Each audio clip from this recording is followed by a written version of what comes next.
We're live. Good morning. Good morning. Good morning to everyone.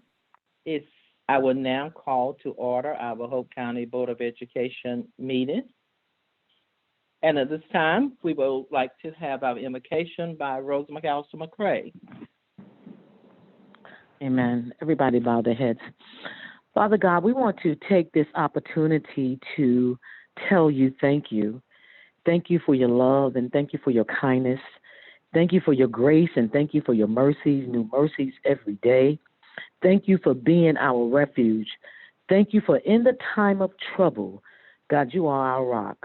Thank you for ceasing the storm, our congressional storms and our governmental storms and our educational storms and our personal storms. Now, God, we ask that you look on Governor Cooper and his team. These are troubling times and horrific times that we're living in. We ask that you guide their conversations and that you guide their decision making. And I know there is a brighter day. I know that the sun will peep through the clouds.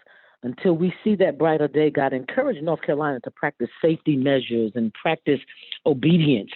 We thank you for our new heroes that are fighting this invisible war, the healthcare workers and the educators, God. And we ask that you give them a peace beyond understanding of this pandemic storm.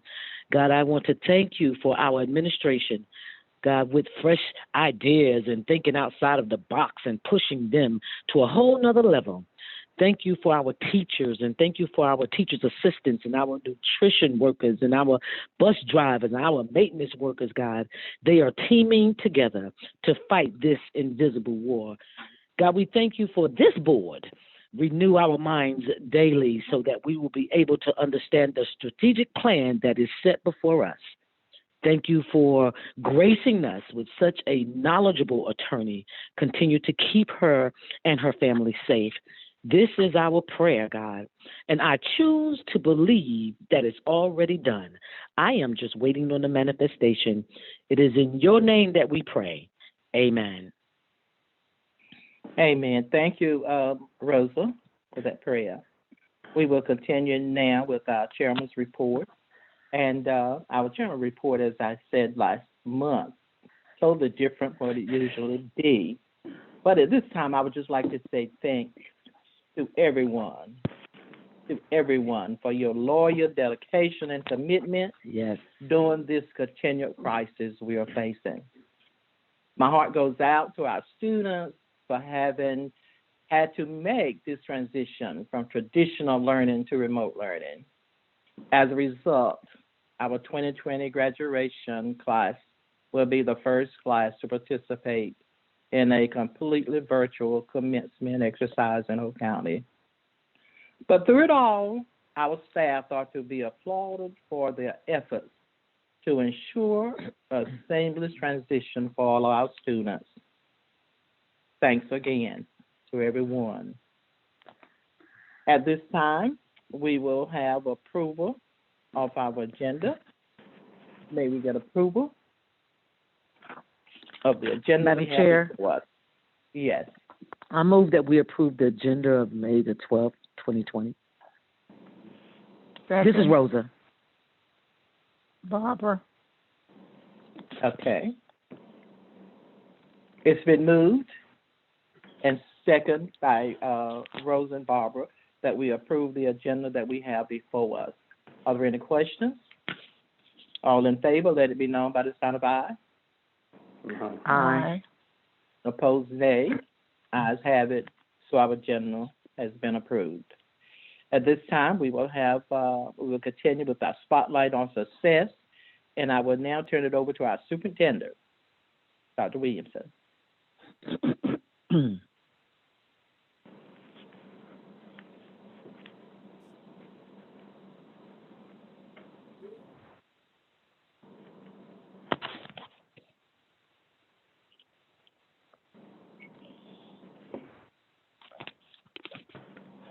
We're at number 5, our spotlight on success, Dr. Williamson. Can you hear me?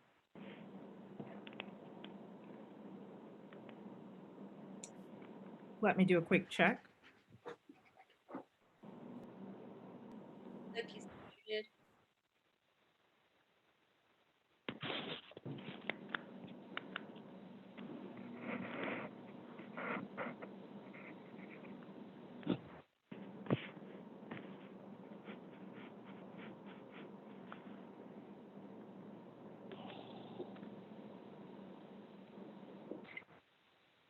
Dr. Ramsua. Yes, ma'am. Let's try that again. I believe he was muted.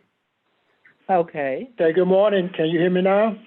Yes, I can hear you now. Yes. Great. Yeah, I understand. Yeah. Well, good morning to everyone, and hope that you're doing well, that you're staying safe, and as we work through this pandemic.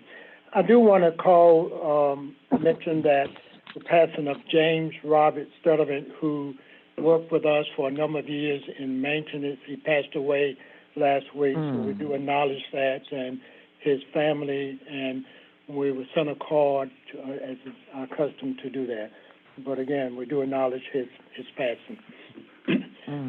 For Spotlight on Success, let me ask Dr. Ramsua if you would just share some highlights on the work between digital teaching and learning and technology. It is noteworthy of what's going on. Dawn? Yes, good morning. Good morning. Morning. Morning. The Hope County Digital Teaching and Learning Department has modified our services to expand our support to accommodate the Hope County community. So our support hours are now from 7 a.m. to 7 p.m. Monday through Thursday and 7 a.m. to 4:30 on Friday. We are supporting teachers, parents, and students using a number of platforms to include, we have a phone hotline, we use chat, text, Zoom, email, and even in-person support. Our goal is that people who come to us for support can measure our response time in minutes, at most hours, rather than days or weeks. It is our philosophy that students should not meet barriers when attempting to complete assignments or schoolwork. Their energy should be focused on the content and the learning. So for those support concerns that cannot be resolved immediately, we make sure to reach back out to the student, the parent, or the teacher to update them on the progress, often until the problem has been resolved. People are reaching out to us for just about anything: login issues, software support, hotspot support, and hardware issues, even in some cases to see if we are real. We've had that. A student said, "Are you guys real? Or are you a robot?" No, we're here. We're real. We're offering real solutions and real-time support. With hardware issues, our families are able to take their device to the Spanco office, where we immediately replace that current device with a working device. At our physical office, we are doing our part to keep the community and the employees safe by maintaining social distancing and practicing safety protocols. Families remain in their cars while their device is being handled.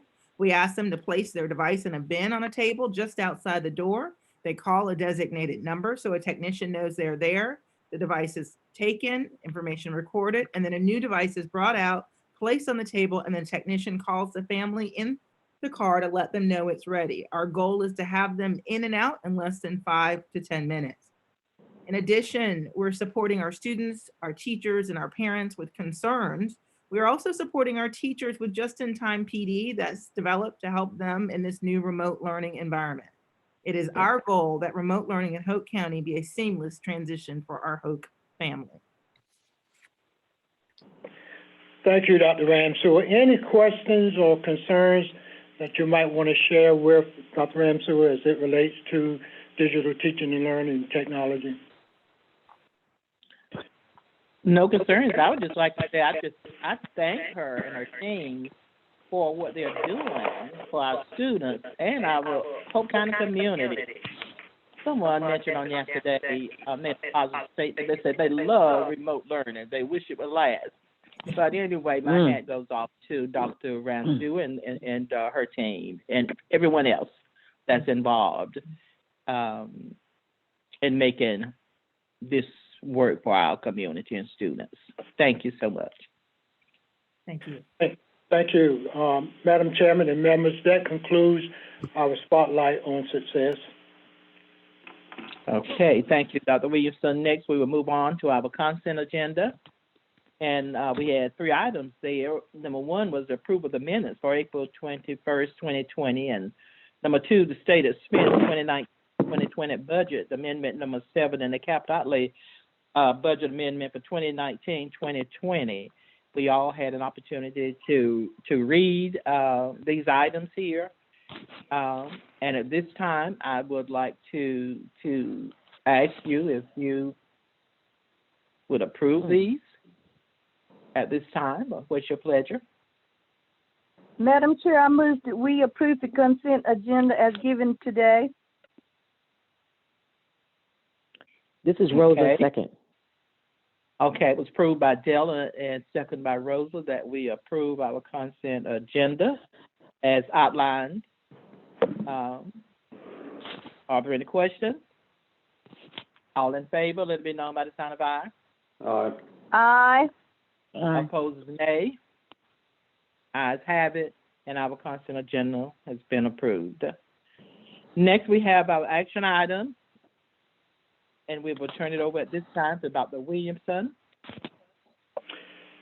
Thank you, Madam Chairman and members. We do have 4 action items for today.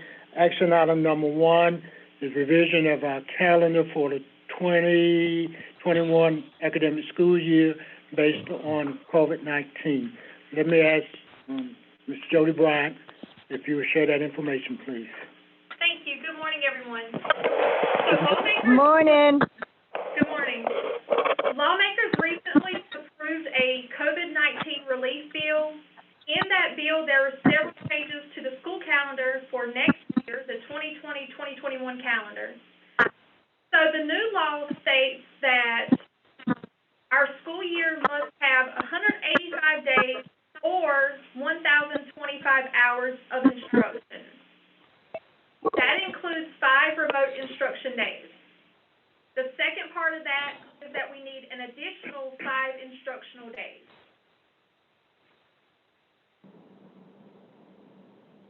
Part 2 of the new calendar law states that we have to have an opening date for students of August 17th and a closing date for students no later than June 11th. No remote instruction days can be scheduled prior to August 24th, and remote instruction days may be scheduled as teacher work days.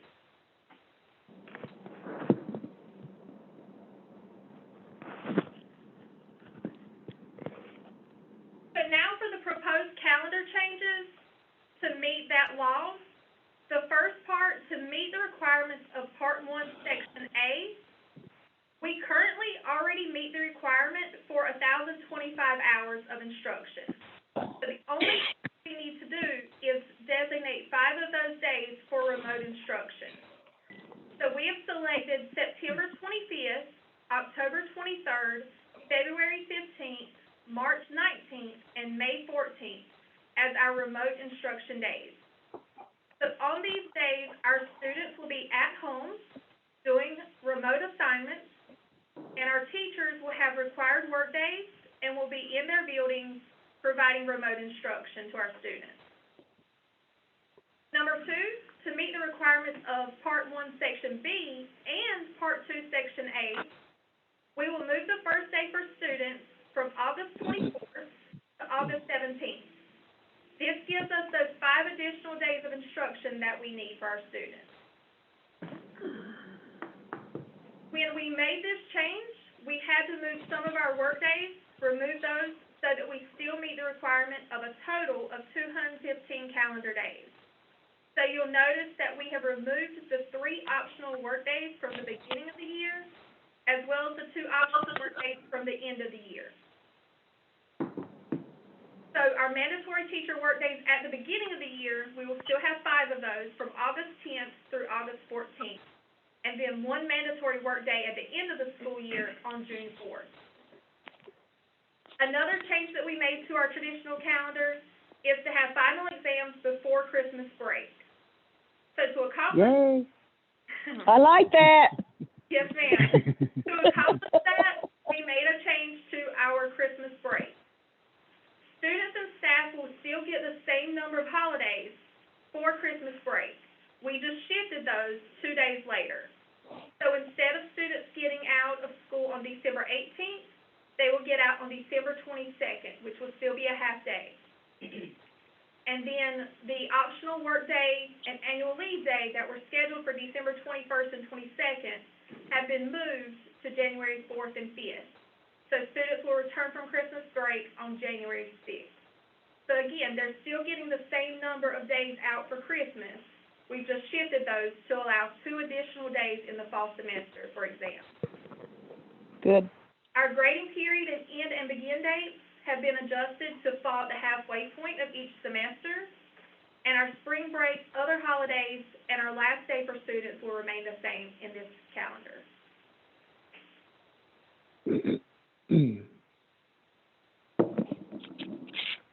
And this is just an actual view of the 2 calendars, the current calendar, which was approved in February, and then the proposed calendar to meet these new requirements. Do you have any questions about these changes?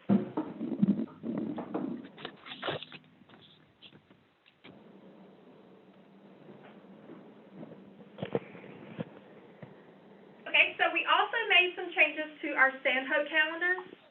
Again, we already met the requirement of 1,025 hours, so we just needed to designate those 5 remote instruction days. So we designated September 8th, October 13th, February 12th, February 26th, and April 6th. And those will serve as the same as traditional remote learning days.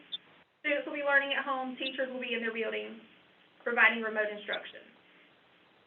Part 2. We have moved the first day for students from August 5th to August 3rd, and we've also removed several work days and converted them to student days, August 21st, January 4th, and April 6th.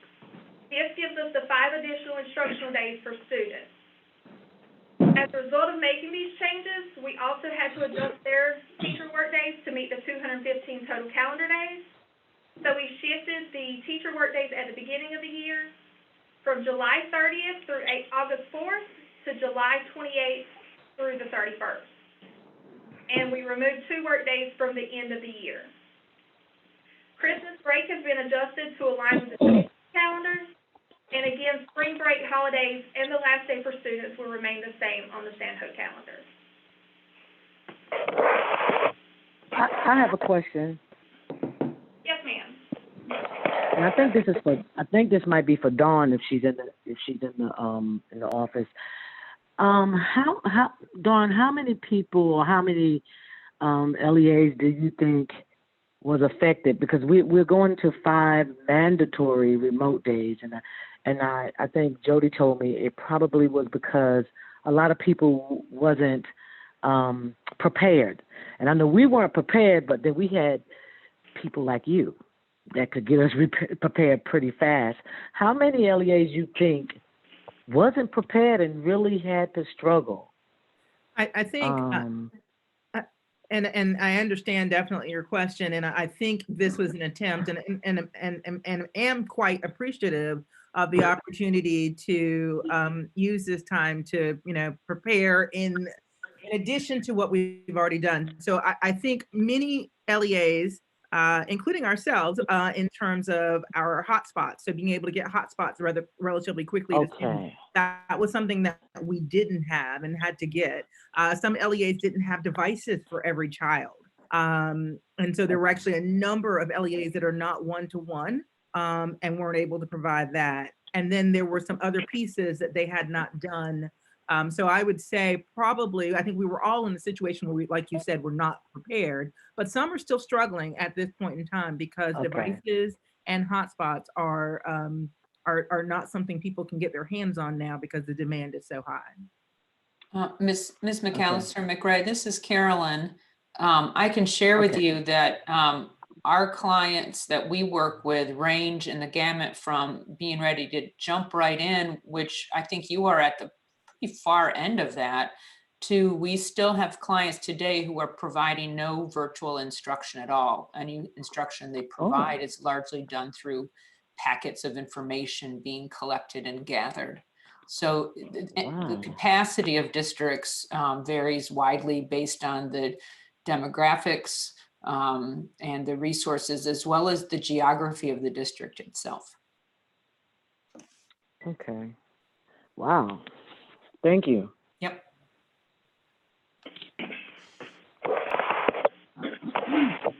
Any other questions about the calendars? I I know Jody called your board members one-on-one, and certainly I hope she answered any questions that you had about the calendars. Any questions, any concerns? If not, Madam Chairman and members, I am requesting approval of the modified calendars for our traditional calendar and for Santo Early College High School as was shared with you, please. You heard the request,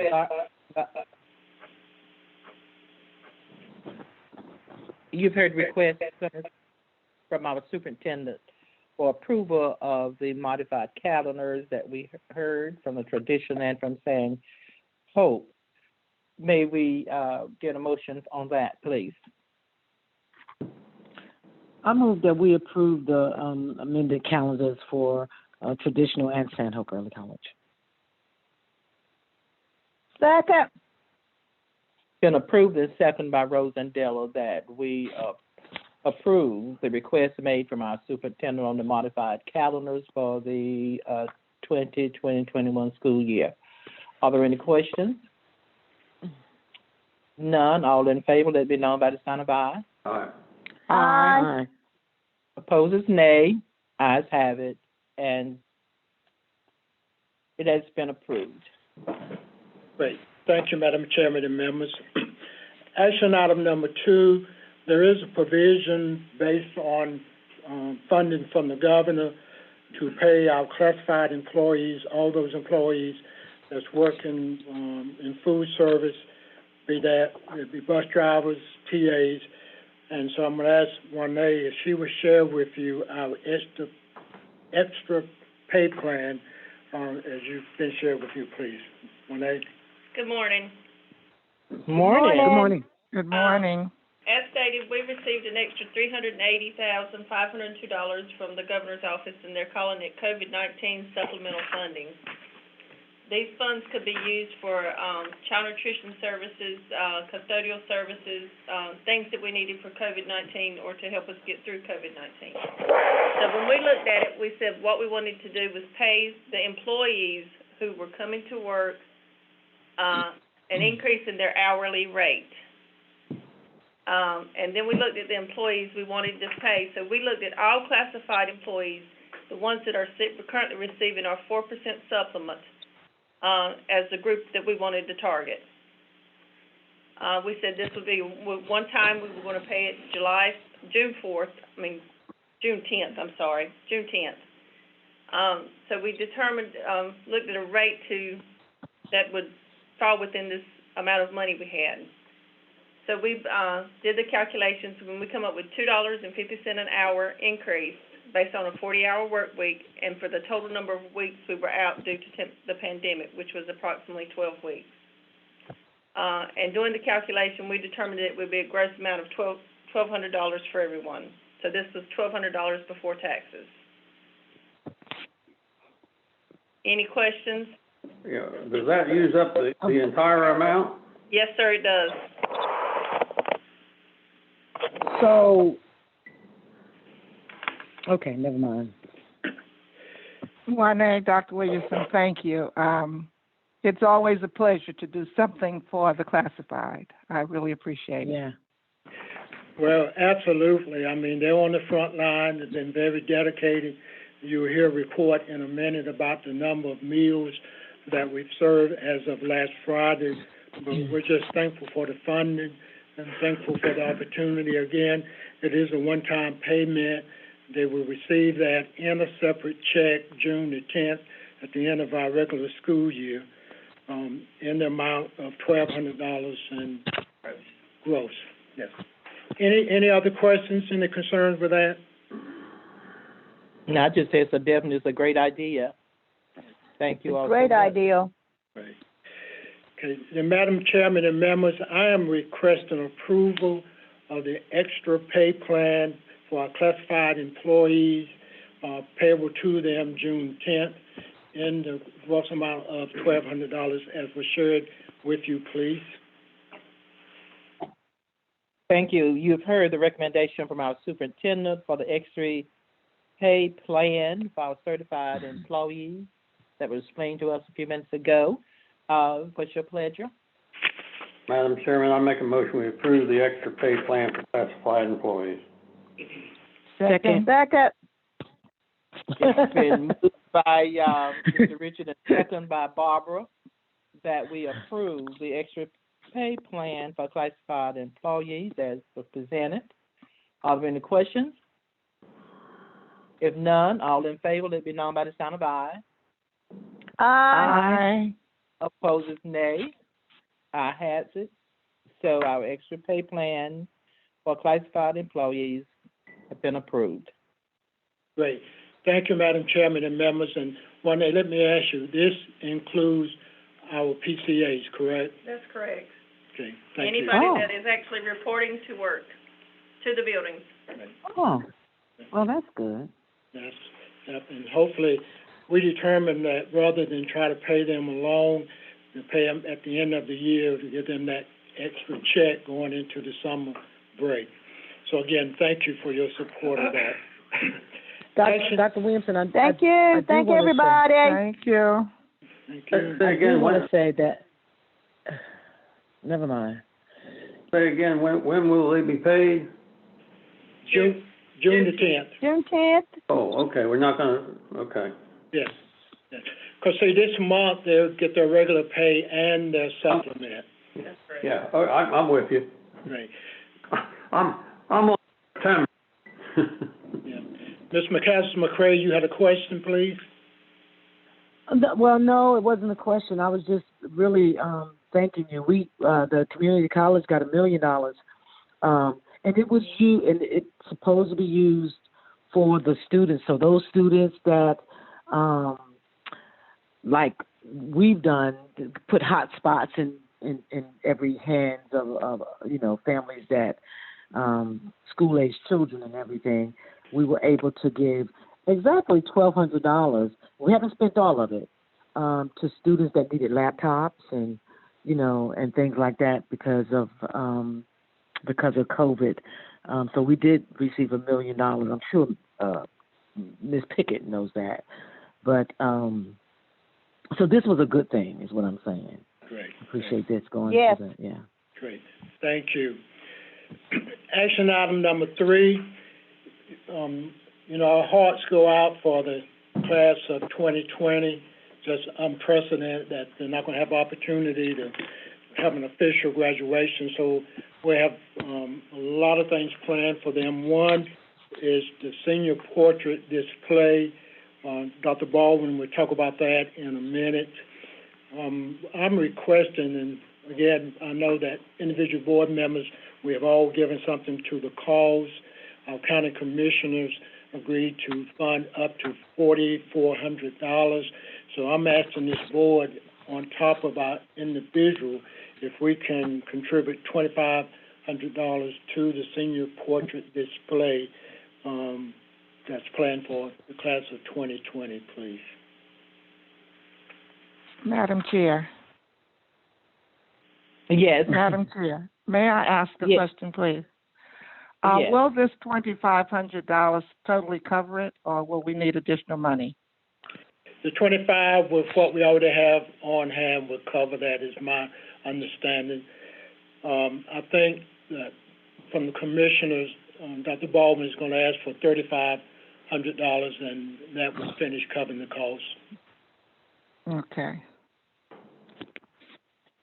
Dr. Williamson, Yes, ma'am. I went on the site last night, and I want everybody to go on the site. I read every student's information. I was on that over 2 hours, and I loved it, all the ones that's on there. I loved seeing their faces, their names, their GPA,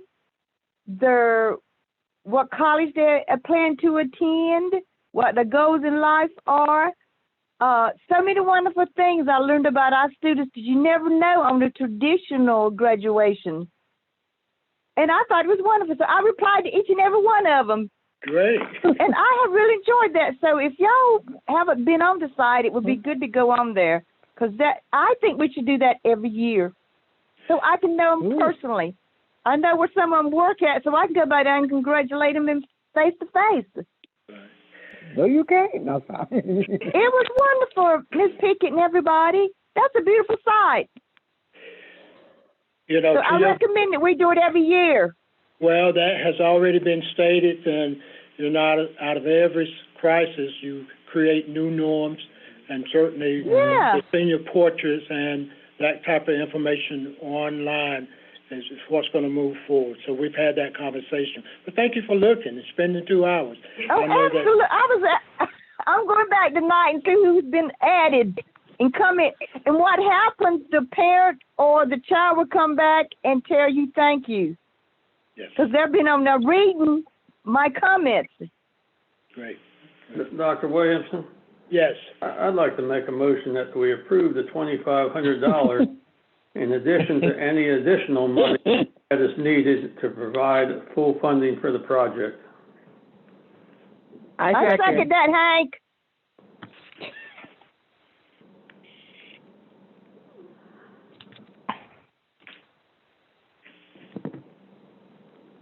Are you all there? Yes. We're here. I second it, Hank. We're here. I was waiting on Dr. Williamson to Ask for the you, right. recommendation. To ask for the recommendation. Okay. Yes, Madam Chair. Thank you. For it to be carried out. Okay. I request approval of the $2,500 plus any additional cost towards the senior portrait project, please. Thank you. Dr. Williamson, we've heard the recommendation from our superintendent for approval of the $2,500 to support our senior portrait display. I would like to ask you for your pledge at this time. Ms. Pickett, this is Rosa. Yes. I move that we approve to support the senior project portrait display. Second. I think It's been Hank and I moved already did that. It's been moved by Rosa McCray and second by Della Maynor that we approve the recommendation of $2,500 coming from our superintendent for our senior portrait. Are there any questions? Question. All in favor, let it be known by aye. Faint aye. Question. Aye. Aye. Question. A question. Let's have a question. Barbara. I'm not sure that I understood that it was the $25 plus whatever else we needed to carry this project out. I did not hear that in the motion. I heard it when Hank made the motion, I heard it, but I don't think I heard it in Rose's motion. Dr. Weezer Go ahead. You approved the $2,500, but if it's additional money, I think we need to go ahead and approve it now. I don't think Dr. Plus Weezer said.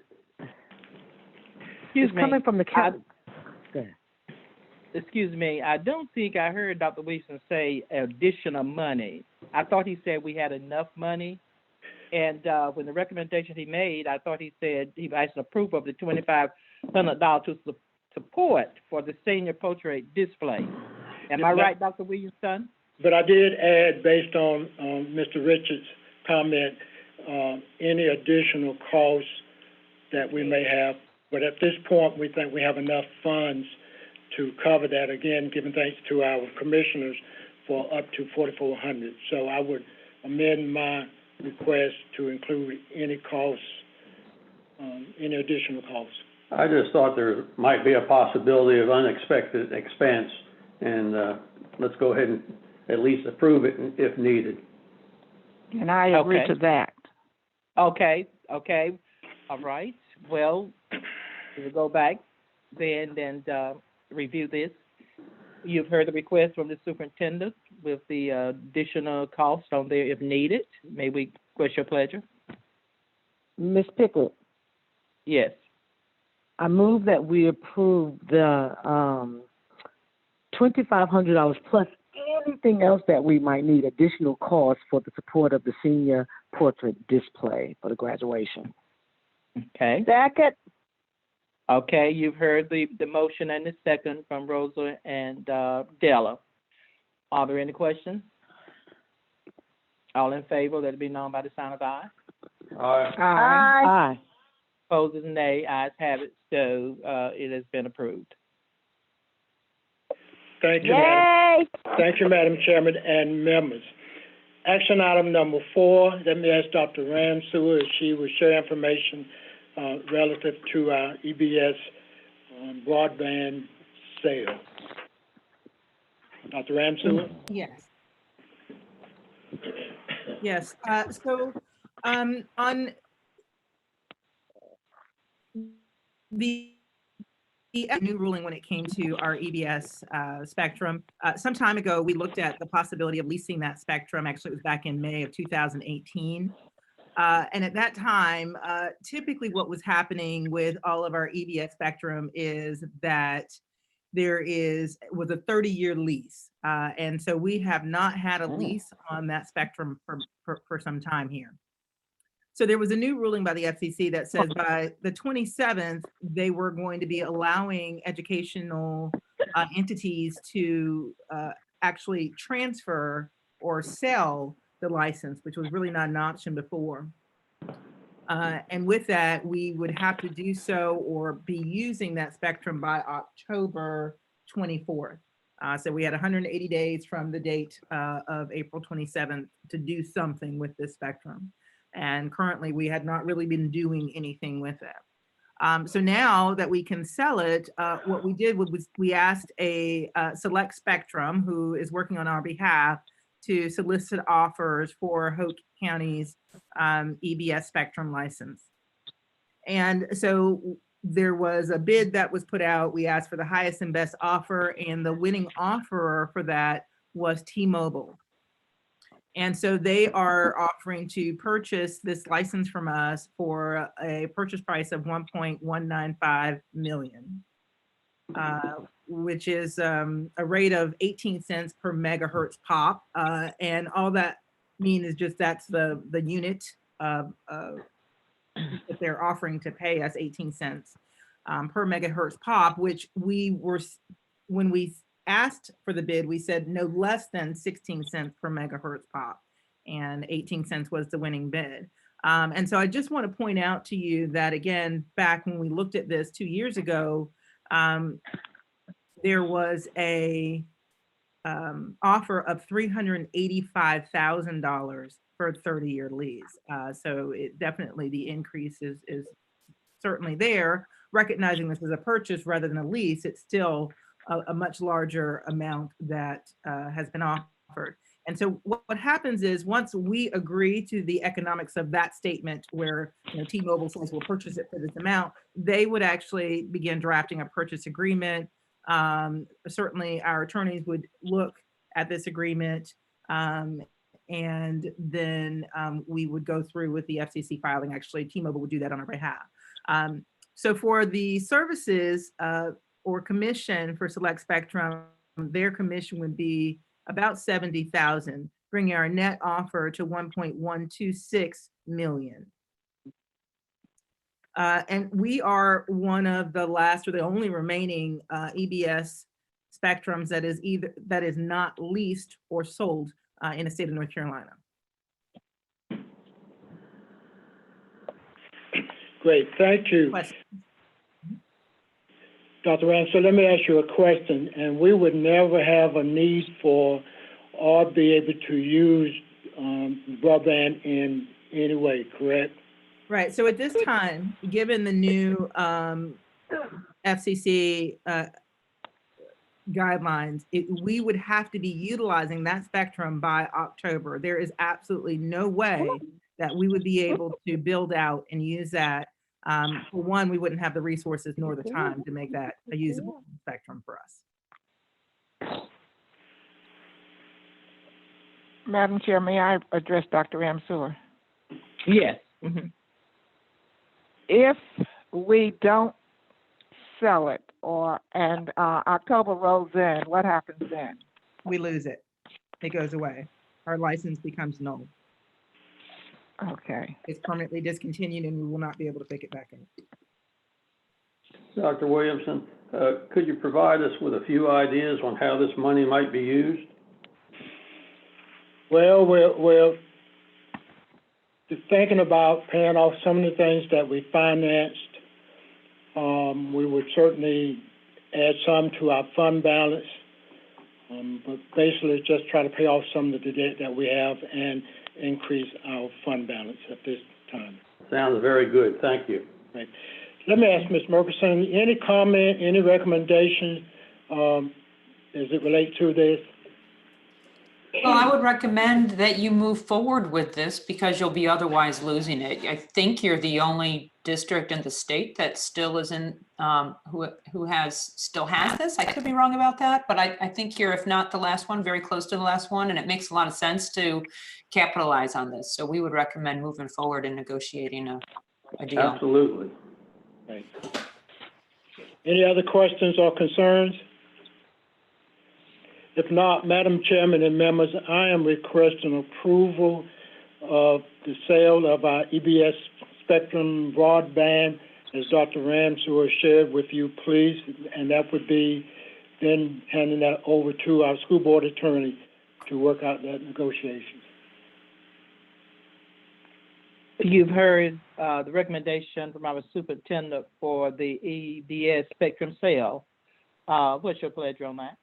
Madam Chairman, I'll make a motion, we approve the EBS Spectrum sale. Second. Second. It's been moved by Mr. Richards and second by Barbara that we approve the EBS Spectrum sale. What's your pleasure?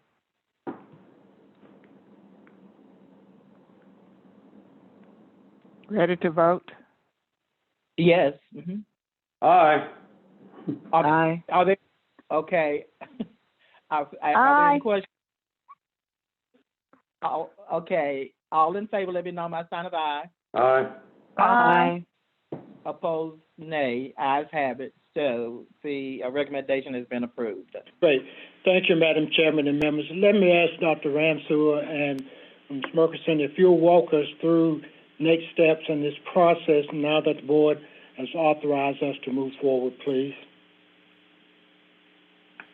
So at this point, we would notify Select Spectrum of the board's decision, and they would contact T-Mobile. T-Mobile would be the one who actually drafts the purchase agreement, and then they will actually present that to our attorneys for review.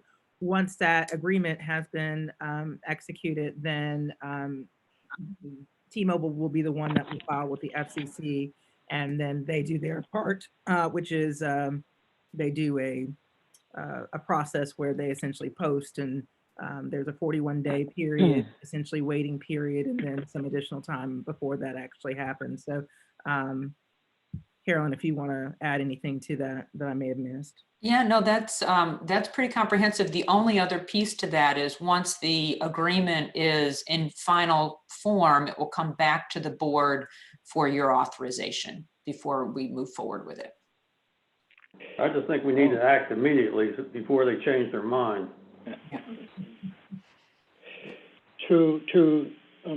Carolyn, to you and Dr. Ransom, any reason to have any concern that FCC would not approve the sale? Not that I'm aware of. I'm not aware of any concerns there. Dawn, have you heard any concerns about that? No, I don't have any concerns. Obviously, this is very, very new. This ruling just became active on the 27th of April. But after talking with Andreas at Select Spectrum, he's never seen any issue. Of course, again, this is new with the transfer. But I know that they are committed to allowing educational entities to do this now, and they want this done and no later than October. So I feel like this is going to move a little bit quicker simply because it is a transactional sale rather than a lease. And we've also touched base with Andrea as well, and feel good about moving forward at this point. Great. Thank you, Madam Chair and members, for your approval. That concludes our action items for this morning. Okay.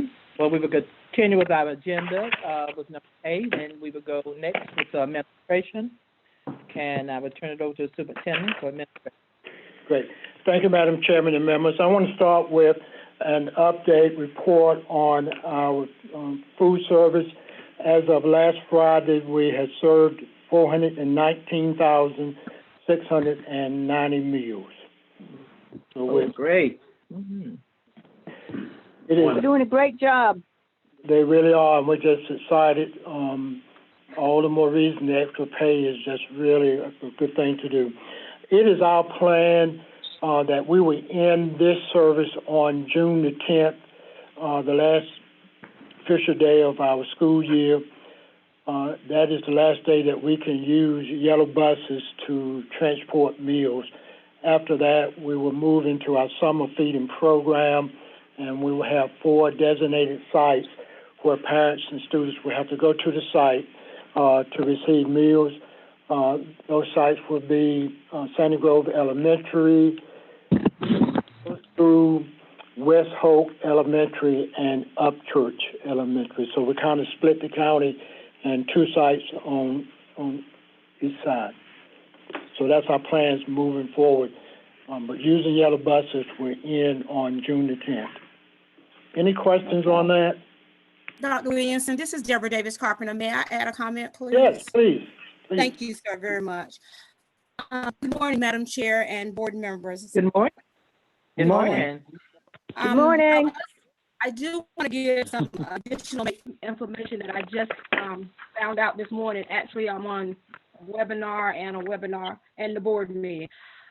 We can use the 4 additional sites that Dr. Williamson just talked about. We will be able to serve those students until the end of June.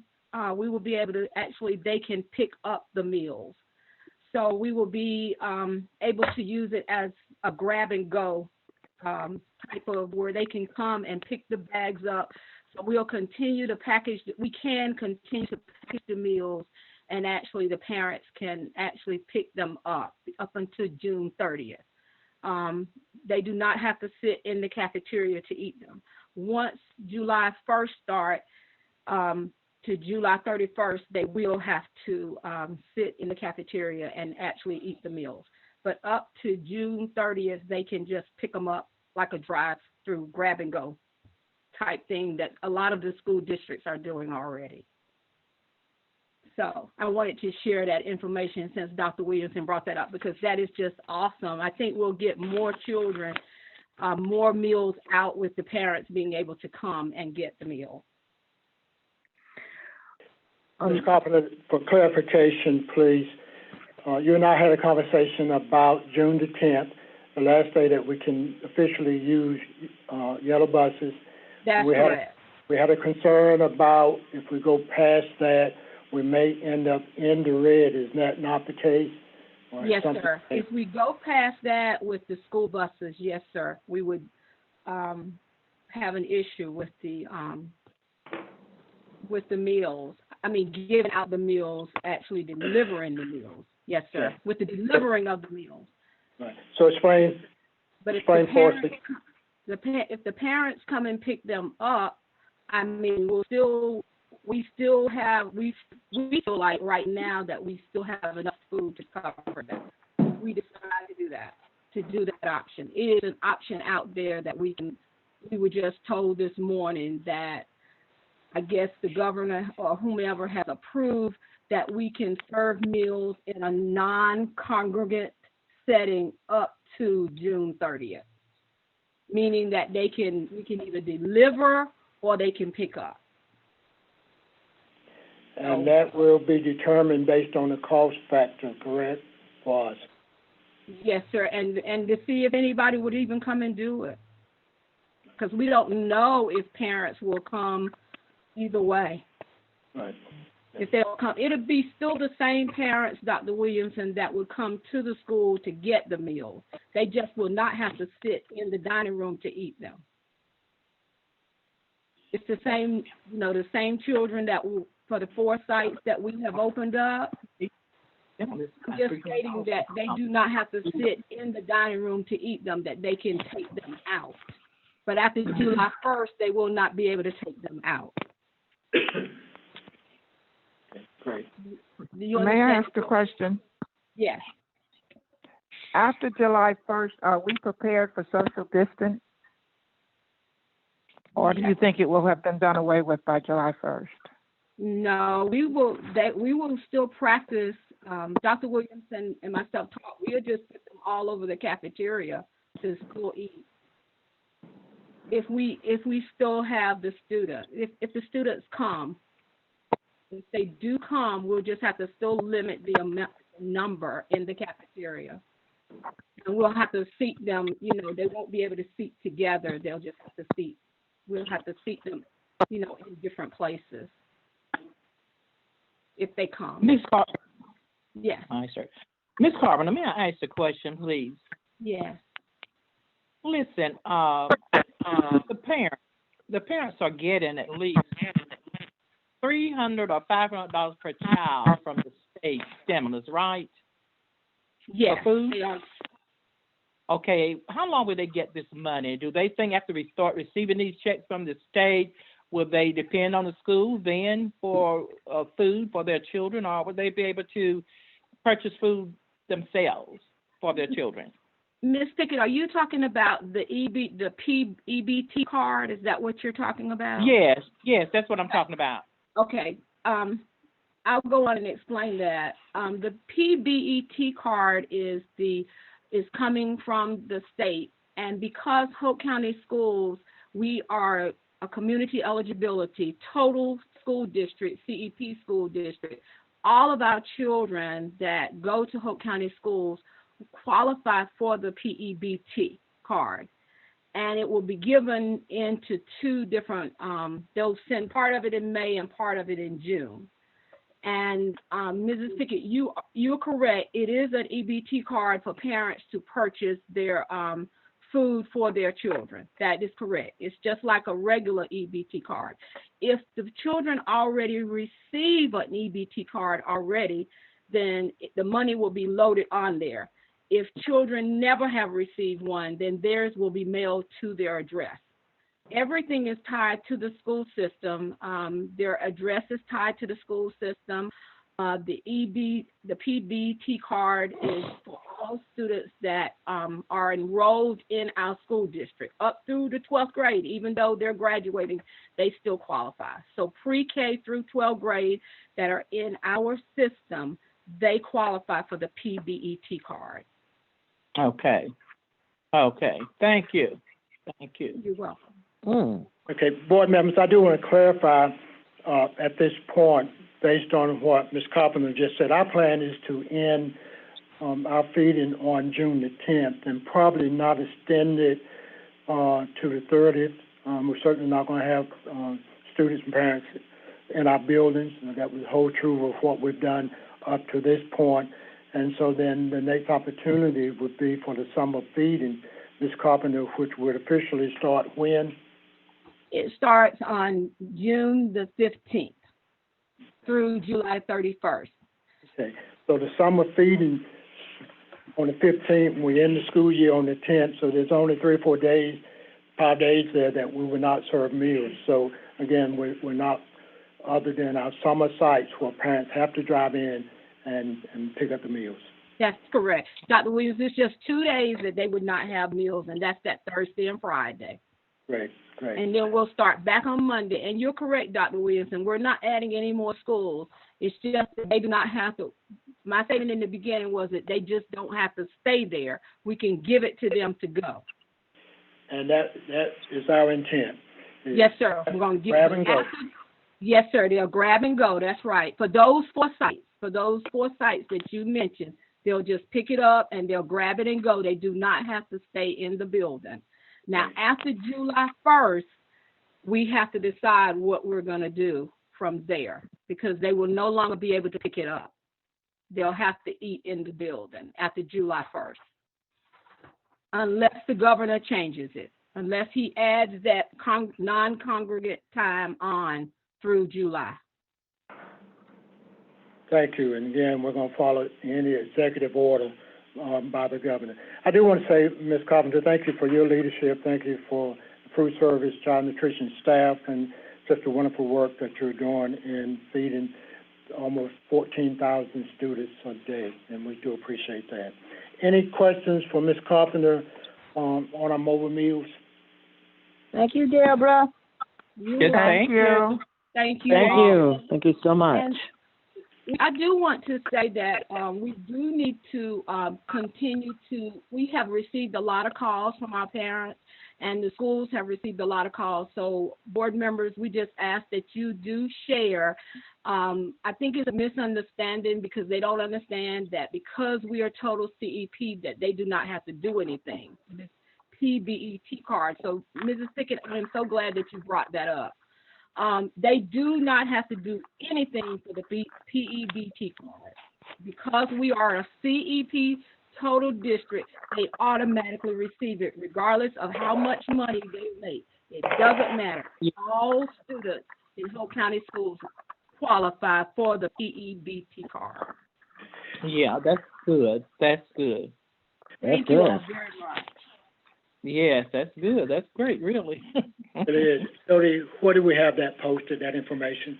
Right, so we posted this information on our website. We also made a post on social media, and we did a call out to all of our parents to let them know about this program and that they don't need to do anything. They automatically qualify based on being a CEP school district. Yes. Thank you very much, Jody. She sure did it. And we also have it on the child nutrition website as well. Okay. Thank you. Information item number 2 is our graduation ceremony for the graduating class of 2020. Let me ask Dr. Register, Dr. Baldwin, and Ms. Fagan if you'll share with the boards our plans, please. I do want to say good morning. Good morning. Good morning. Good morning. Morning.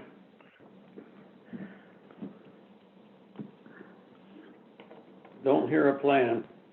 We don't hear. 3 handouts that have been uploaded. The first handout is just the guidance that came from the North Carolina Department of Public Instruction. And they were just reminding us of the requirements of the executive order from Governor Roy Cooper. So with any of the graduation ceremonies, of course, we have to make sure that we stay at least 6 feet apart, as well as a gathering of no more than 10 people. Within that handout, they also gave us some potential permissible graduation ceremony activities. And so as you read through, they gave a description of the drive-in, drive-through, individualized ceremony, and then a hybrid video. And then they also gave some strategies or some additional strategies in terms of how we can honor our graduates for this school year. And as you look through, you see they mentioned about videos highlighting seniors on social media, bulletin boards, and so forth. And so also you will see that we have uploaded the different activities that Hope High as well as San Hope Early College are doing for their seniors. Now, when you see their activities, it really aligns with the guidance of the NCDPI. So at this time, I'm going to turn it over to Ms. Pegram to talk about her graduation activities, and then we'll have Dr. Baldwin. Good morning, everybody. Good morning. Morning. Good morning. Excited. Of course, you know, we're very sad that we don't get to have our traditional graduations. If there's one thing that we miss the most, it's the traditional graduation. It is the culmination of everything we work for as high school principals. San Hope, first of all, on May 22nd, and the kids don't know this yet, we will put this in the paper. We've already had one article in the paper this past week that I wrote about graduation lamentation. And then we have another article coming out tomorrow, which looks at our graduate of the year and all those accolades that the students received, as well as our top 6 for the Civic League, et cetera. And then the following week, next week, we will have an article, and we've already set all this up, where we will talk about our graduation ceremony and give the students a little insight on what to expect. One of the things we did was we purchased an LCD billboard on the 4-1 quarter that will start on May 22nd, which is our graduation date. We pushed it back 1 week so that any of our seniors, we didn't have to worry about early testing and being all out of order. We have purchased an electronic billboard, which allows us 3 images, and I've shared the images with the team. The billboard will have the graduating class picture, then it will have a piece of art that we had created in our building, the hands that shape the world, the future. And then it'll have the congratulations to the 2020 graduates. So that will run from May 22nd until June 22nd, 30 days, and it'll just run all day, those 3 images throughout the day. So we're excited about the kids being able to see themselves for that length of time. We also have ordered actually vinyl flags. They do not have their pictures on them because of the type of material, but that's something we're going to look for. I think Adele might agree that flags is just the way to go, and to really highlight students as far as their graduation memorabilia. But we do have a flag and all the poles in place, and we're going to line them up along our front there when the students graduate in, and then they'll be able to come back and pick their flags up on their own accord with their name and graduation date. And we went the Southern way of putting flags because that seems to be a Southern thing to have garden flags. So we wanted them to make sure they had that. We also have a 2020 graduation picture for every student to keep and have of their whomever got to take their pictures, the whole group. So we're excited about them having this. So on that morning of May 22nd, we will launch a video that we are putting together.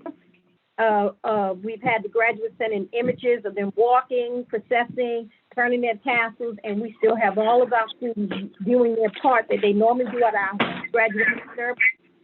We're editing that all together to have a video of the graduation to include my confirmation of their graduation. On that day at 10 o'clock, the students will be lined up coming off of Oakdale Gin Road and come in to receive one by one their recognition. We will be lined up, spread out accordingly to applaud them and everything. The parking lot will be empty on one side.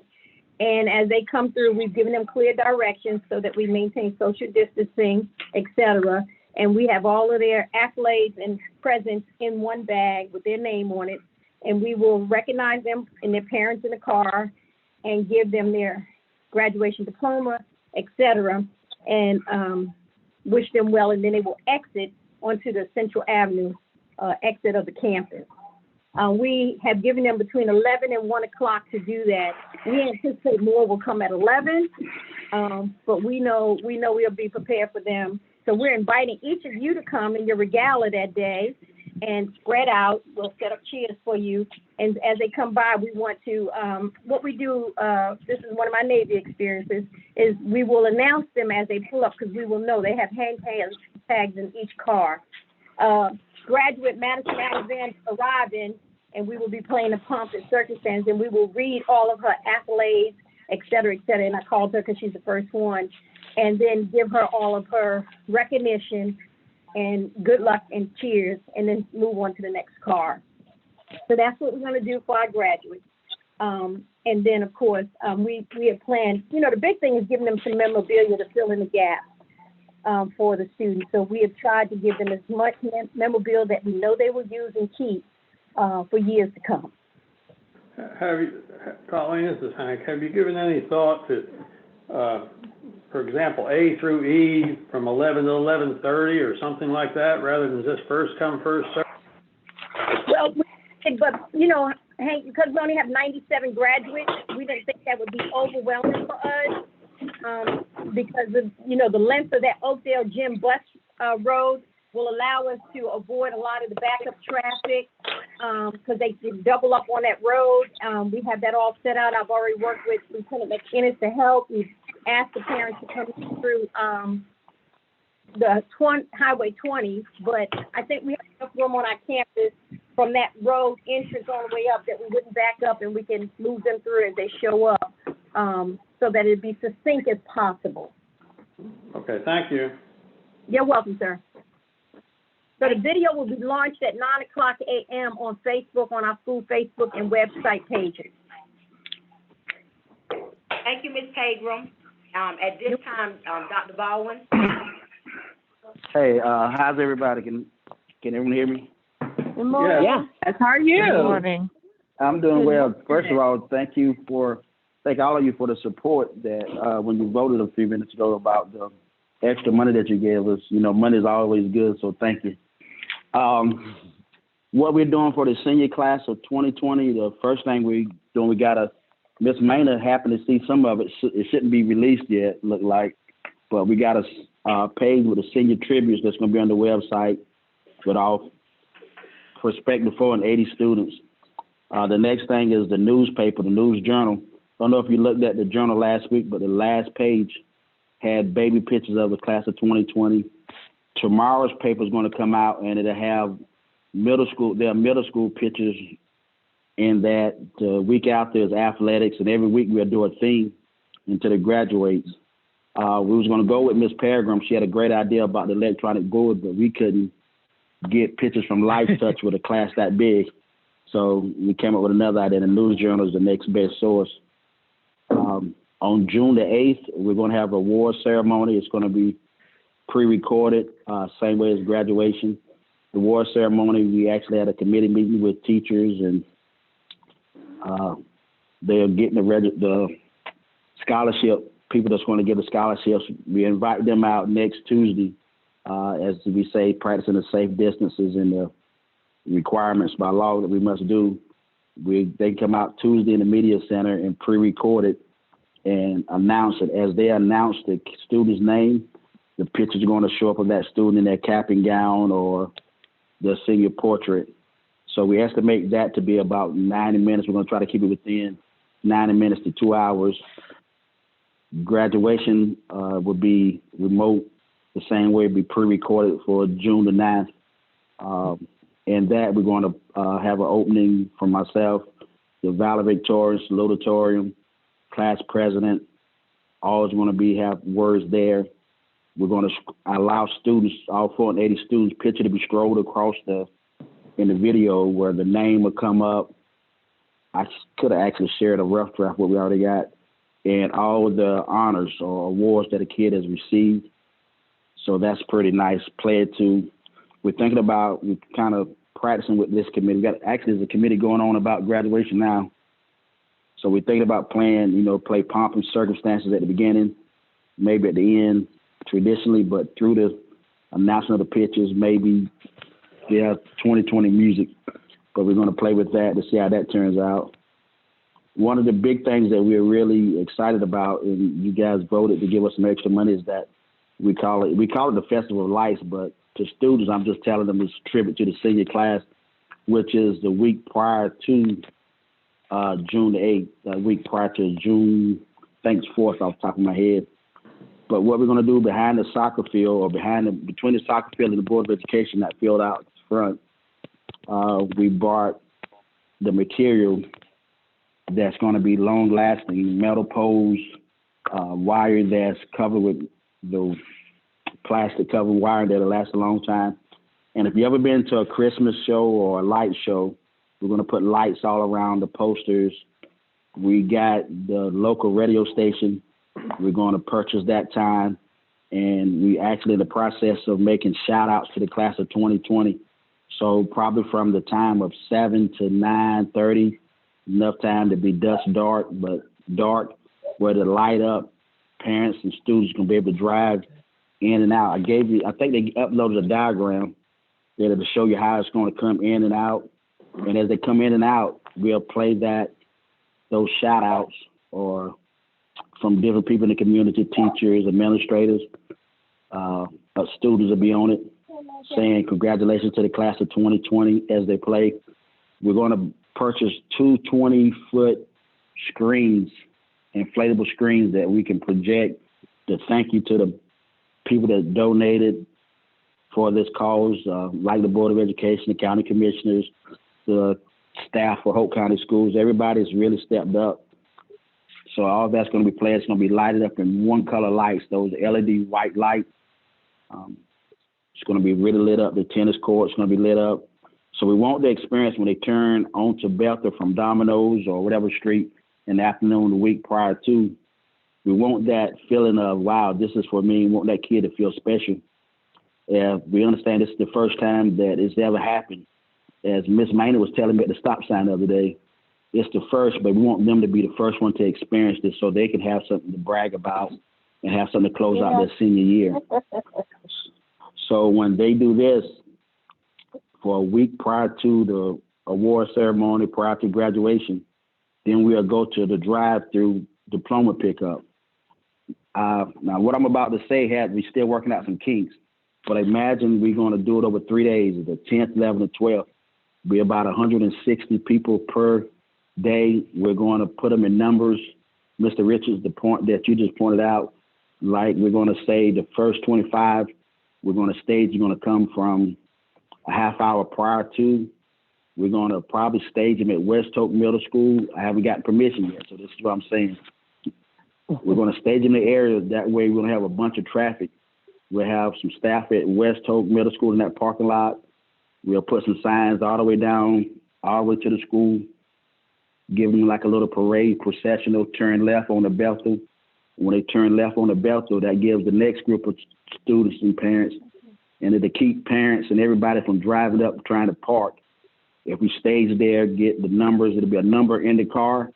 As that number comes up, 1 through 160, they'll come down, make a left. We'll have someone at the radio there calling to the next station, said, we got car 1, which the awards package would already be pre-packaged with the course, the diploma, the any kind of classroom awards are being a large envelope. So when they drive up, they'll come straight down Bethel, and they'll call from that stop sign to the next station, where we may either take the Chromebook or exchange the Chromebook that hasn't been picked up. If it gets backed up, we'll loop it from Bethel Road through the bus parking lot. Like if you ever been to Carowinds or Kings Dominion, you get in line, and then when the line gets backed up, we got an alternative, a backup plan that'll loop it through the bus parking lot to get more cars from blocking the highway. At the same time, someone will be in communication that West Hope to send the next group of students down. And if a car doesn't have that sign, that law enforcement officer will be informed not to let anyone on that highway down Bethel. So as they come out the bus parking lot or straight down Bethel, the next part, you get to the Balkan building. That's where they will receive the envelopes with the cords, things like that. They're going to take a right in front of the media center, where we'll have a little stage up by that concrete walkway. At that time, that gives them enough staging there to have 3 or 4 cars to put their cords on in the car. I'll be up with my mask and the gloves, passing out the diplomas. Student A can step out. There'll be a little staging area, walk across stage. I'll hand them a diploma, not shaking the hand because I'd have to change gloves every time I shake some kid's hand. So we'll just hand them the diploma. They would exit off the stage. While they exit off, we're going to allow one parent to get out the car, have a X marks the spot where they can take a picture of the kid getting out, walking across stage. They'll get back in their car. When they exit from the car in the parking lot in front of the media center, then they'll drive back through the Festival of Lights, where we will have staff with the social distances with some scissors. At that time, a student will be allowed to cut down their poster, roll it up, and almost like we want them to have that feeling of a rite of passage, like they're about to go to the next level or leave high school. They'll drive through it, see their friends' pictures. First day is going to be really cool. By the third day, it's going to be 160 pictures left. But by the time it's all over, they'll roll those posters up as a keepsake. Now, in that envelope is going to be 2 programs. It's going to be the program with awards night and the graduation award, so they can have it for a memorabilia. Along with that poster that's going to be at the staging area that's going to say something really nice. And imagine when they come down to Graduate Bethel Road, you're going to see a banner that's like almost a tunnel that comes over to welcome the class of 2020 Buck Pride. To drive under that, balloons, staff line the highway. That's a lot, but that's where we're at. That's great. Hey, I love it. Hey, Dell and Colleen, I want to thank you for your hard work in getting all this together. I fully realize it's for the seniors and their family. They certainly don't need onlookers like myself. I would hope somehow we could get some videos going of everything you've described, so when the day comes that we do get back and have our meeting at the board, we can enjoy the festivities that went on those days. Yes, we have plans to take videos and pictures of everything that's taking place those days. Great. So make sure that happens. It's one more thing, just so if someone calls and asks. We have 480 potential seniors. As of today, we have 111 students that have not taken pictures, whether cap and gown or seniors. We gave a makeup day last week. We called everybody, sent the emails. We're going to do the same thing today, the rest of this week, and we're going to do another makeup with Justin and a photographer on next Tuesday. Next Tuesday. Oh, where you I gonna think do it's that? the 19th.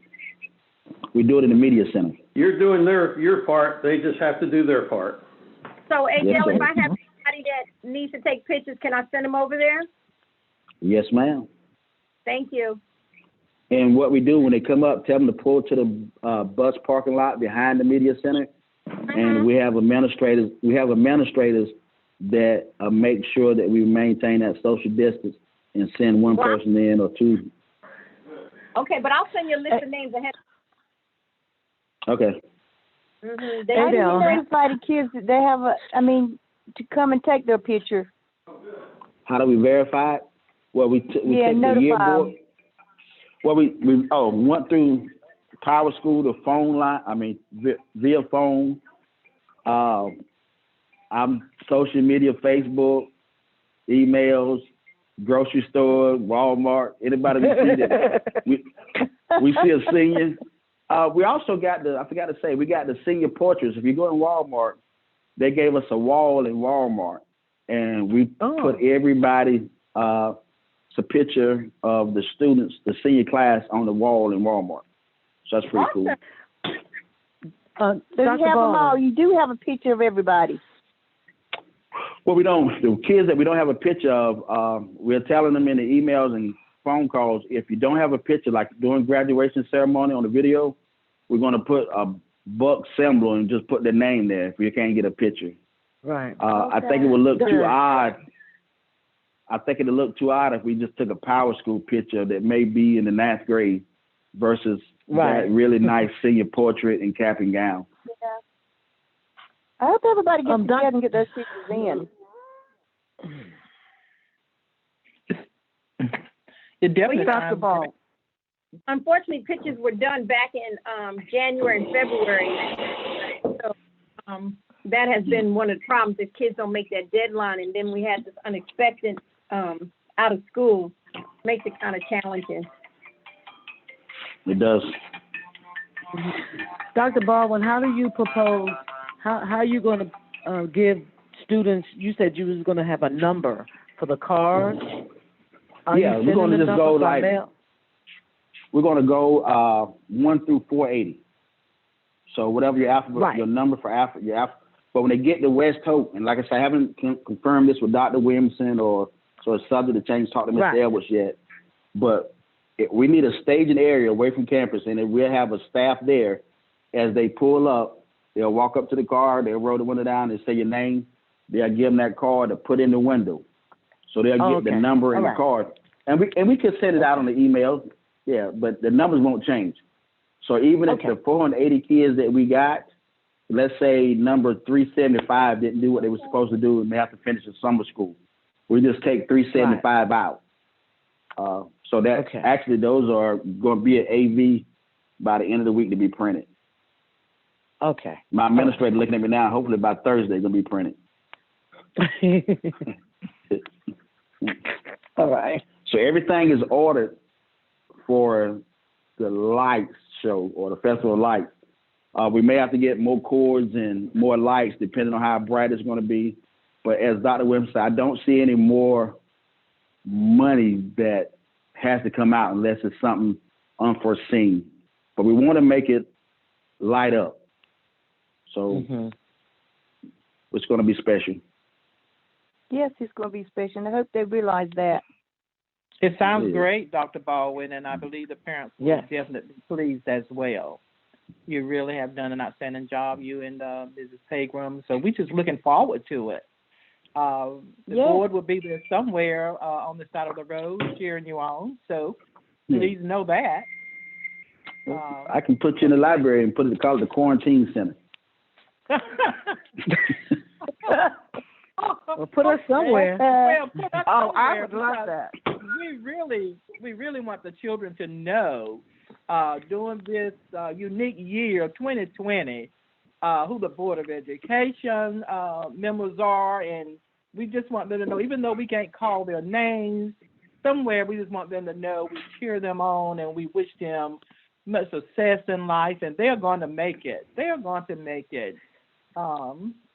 We just love them so much, and we just want them to know that we support them, and we got to be there somewhere.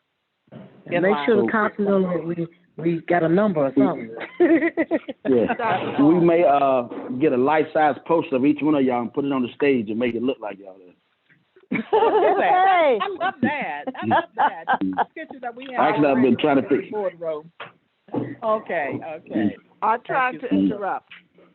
Madam Yes, ma'am. Chair, I was going to do this in closed session, but since we're all here and we're all friends, I'll just do it in the open. I have been thinking that there must be some way that Ms. Pickett and Mr. Richards could still do their speeches for the to recognize the valedictorian and the salutatorian. We're going to get it. With your award ceremony. Yeah, if you want to, Tuesday, we're going to do pictures that day, and any person who wants to do their recording, Mr. Young, who's the videographer of this for us, I'll be there, and I'll set an appointment up if you want to come by, and we can do it and video it there next Tuesday. Just thinking that for the vow and the salutatorian, that it would be nice if the chair, the board chair, kept that little bit of the old graduation in with the beautiful new graduation. So I guess I'm waiting for Ms. Pickett and Mr. Richards to say yes or no. Say again, Barbara. I would love to do it. I would really love to do it. I'm suggesting that you go ahead and present the salutatorian thing, on tape on the virtual graduation recording. That you do the recording for the salutatorian, and it be shown when the award ceremony is being shown, and that Ms. Pickett do the salutatorian.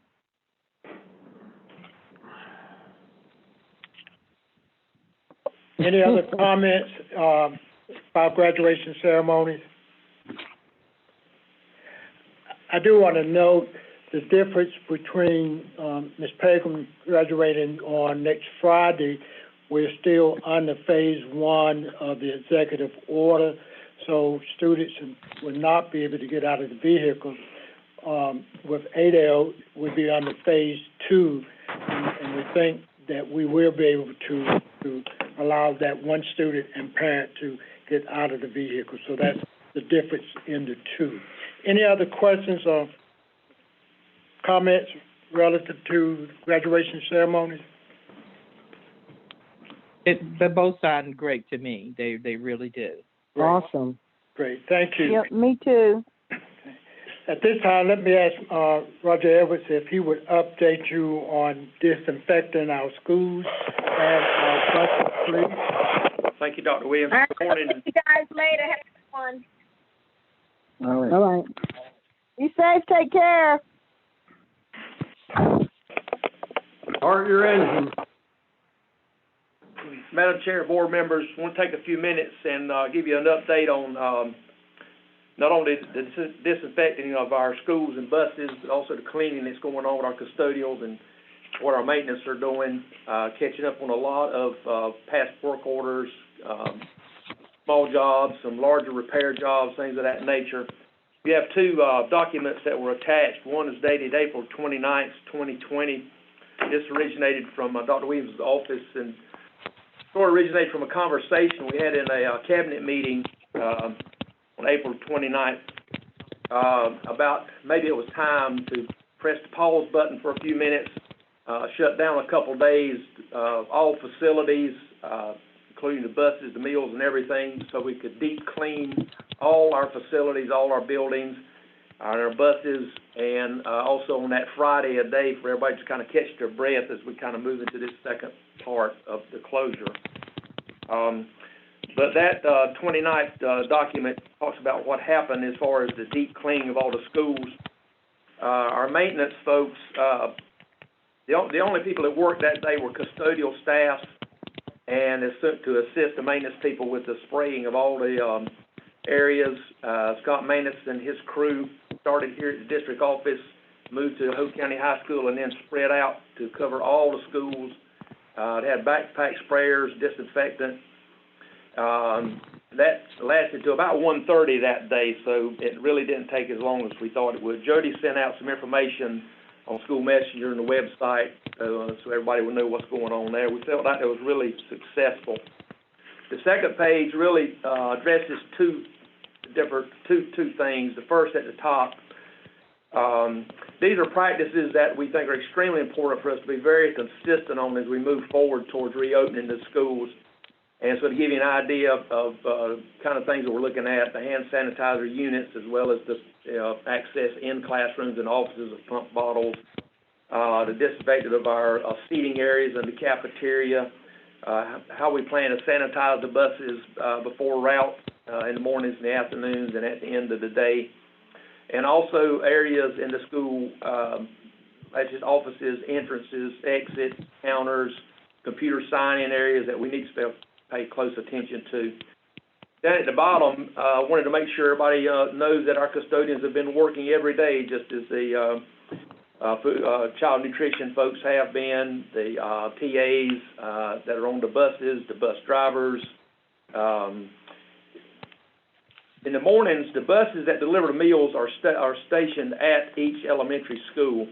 So those custodians on site disinfect those buses each morning prior to the meals ever been loaded or staff entering the buses. Some of the things that they're doing on campus have been deep cleaning bathroom facilities, really power washing those, getting those grout clean and that sort of thing. Cleaning along the baseboards so that once we begin our cleaning this summer with stripping and waxing, that'll move along much smoother. Area painting, there's a lot of painting going on in the different schools, cleaning, minor repairs, organizing things, making sure the inventory's up. In an odd kind of way, this has really given us an opportunity for Matthew McGregor to spend more time with our custodians and principals in schools, giving some training and updates on how to do different certain things. That's been very beneficial. As we move forward, planning to restart school, we have purchased backpack sprayers for each school. Some of the larger schools may have two. Disinfectant will be stored at each school. Those backpack sprayers and disinfectant are in place now. Later on, we'll be purchasing some larger supplies of disinfectant that'll be a more concentrate. That'll have to be mixed.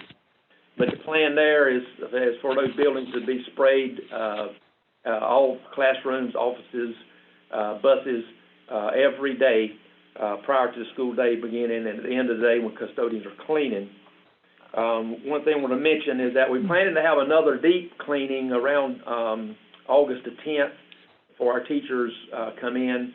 And then on the 17th and going forward, all the facilities, like I say, be sprayed each night by custodians.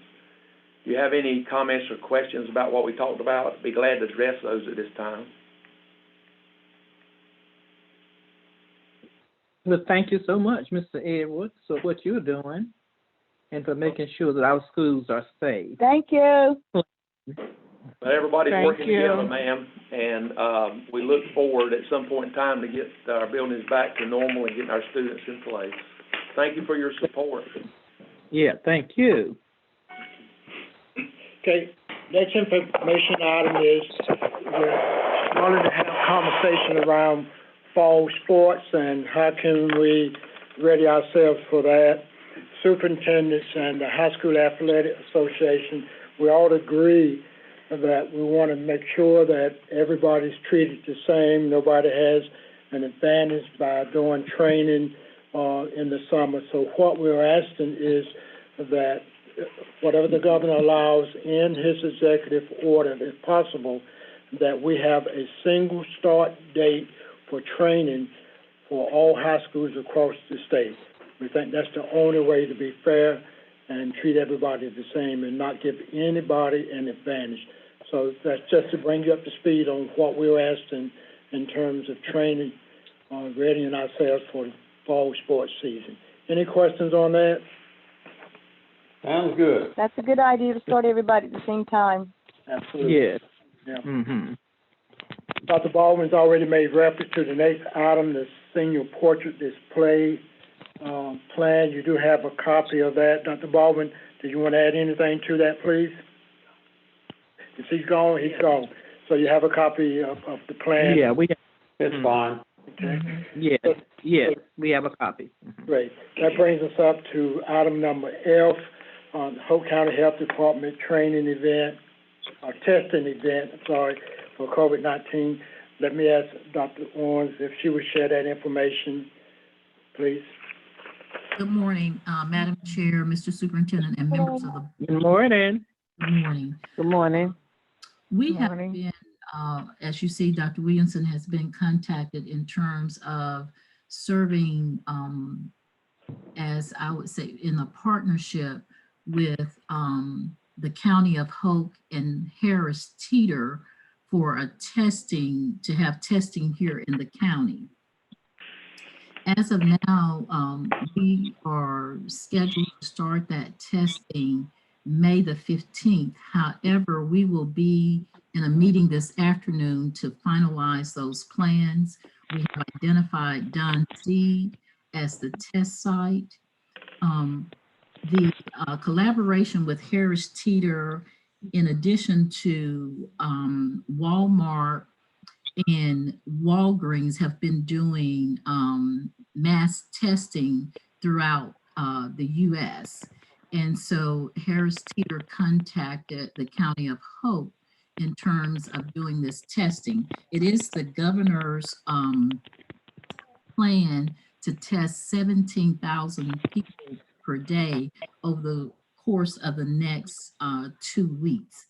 So they will come in, Harris Teeter and their crew will come in and set up everything as they work in conjunction with the county and with the County Health Department.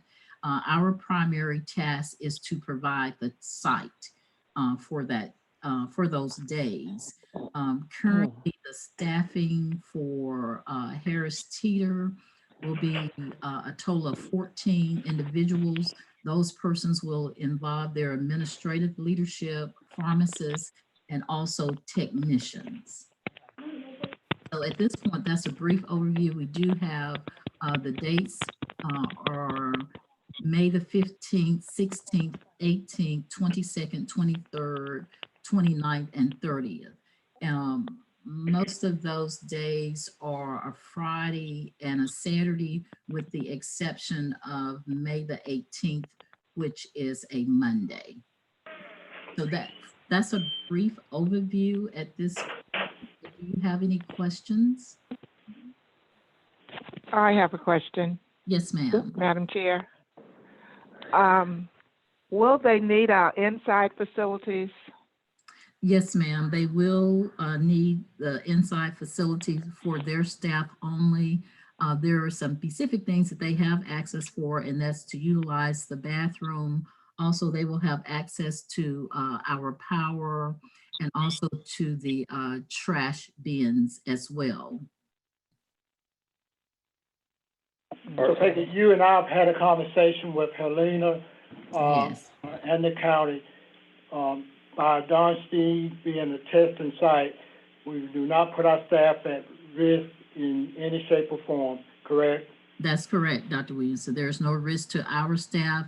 Our staff is not involved in any of the setup or anything of that nature. They bring in their team to take care of everything. And the lead is actually the Hope County Health Department.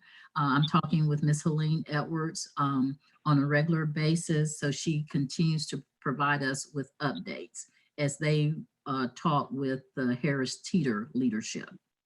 So those individuals would never get out of their vehicle. No, They sir. would be testing from the vehicle.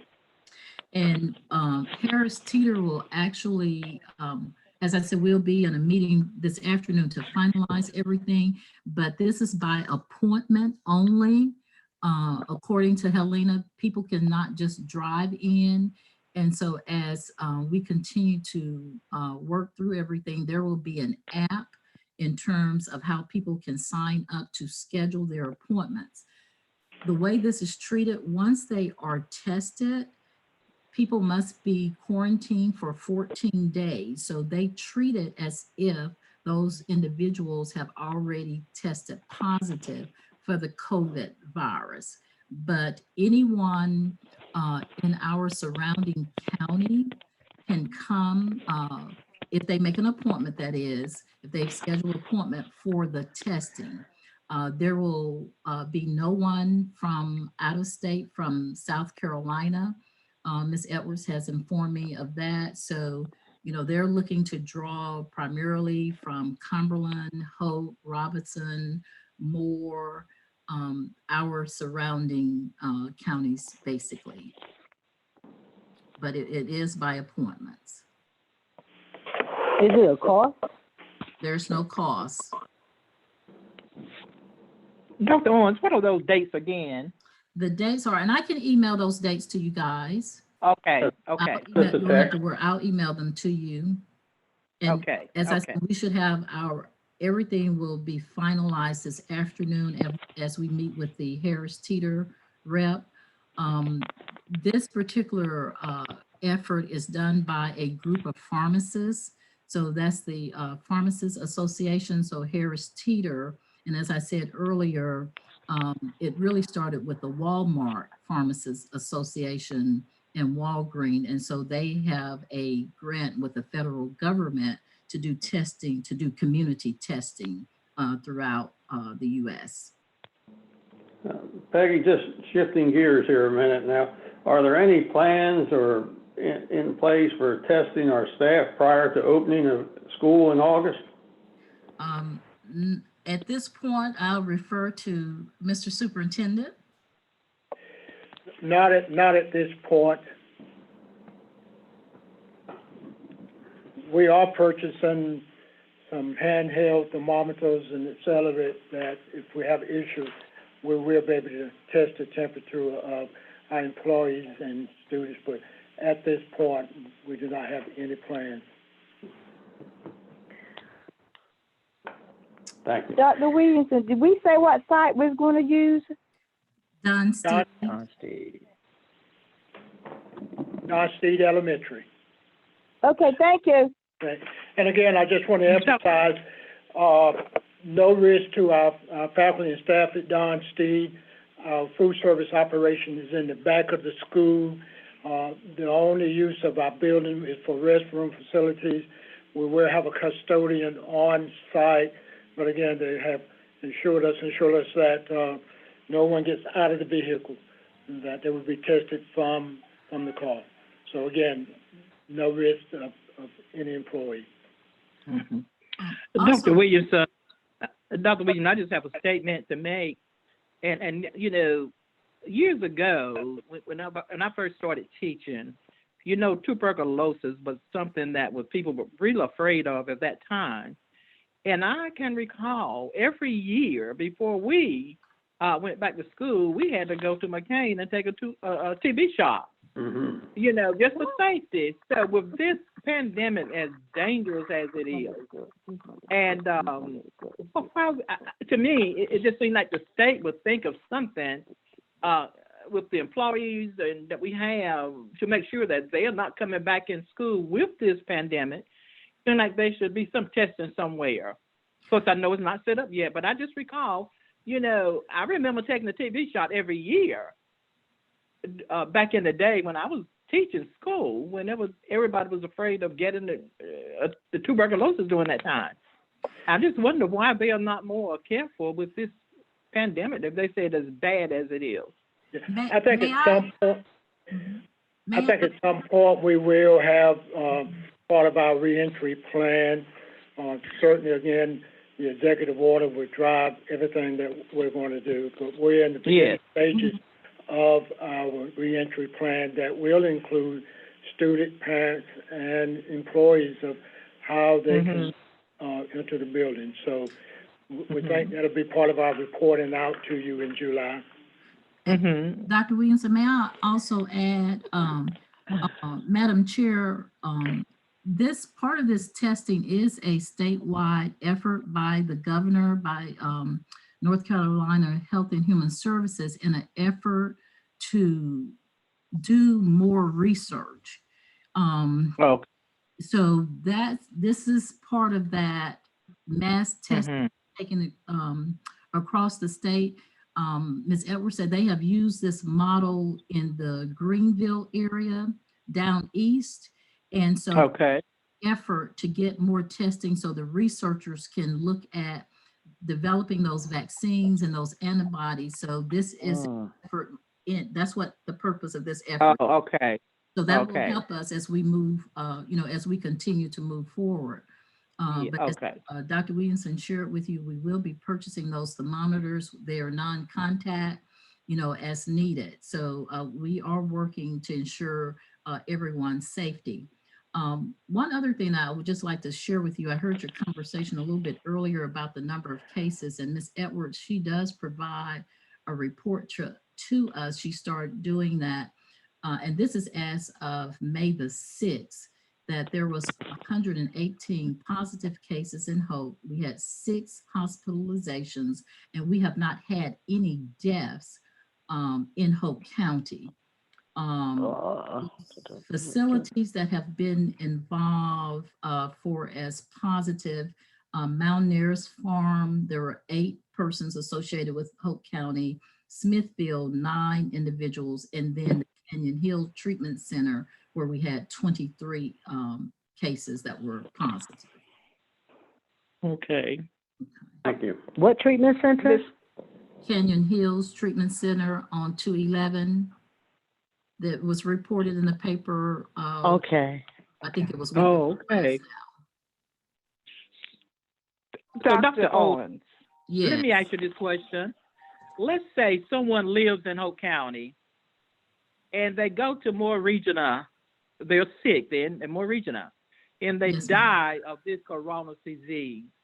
Would they consider that person died, when they would record that death, would they say, this is a Hope Countyan who died, or would they contribute that death to Moore County?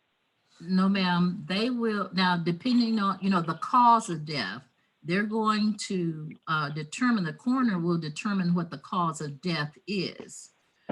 So, we have to be mindful of that. But the death would be contributed towards Hope County. That information is rolled up at a certain point each day.